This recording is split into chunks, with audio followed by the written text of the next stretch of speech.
Hey guys, welcome to Haitian Creole with Luciano. Jodi nou pral apprendre pronom personnel yo. An komanse.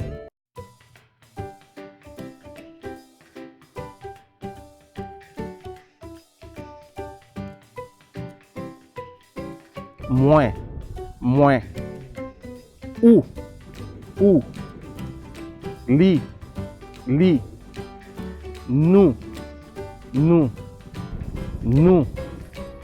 Nou. Yo. Kounya, an itilize kek exemple.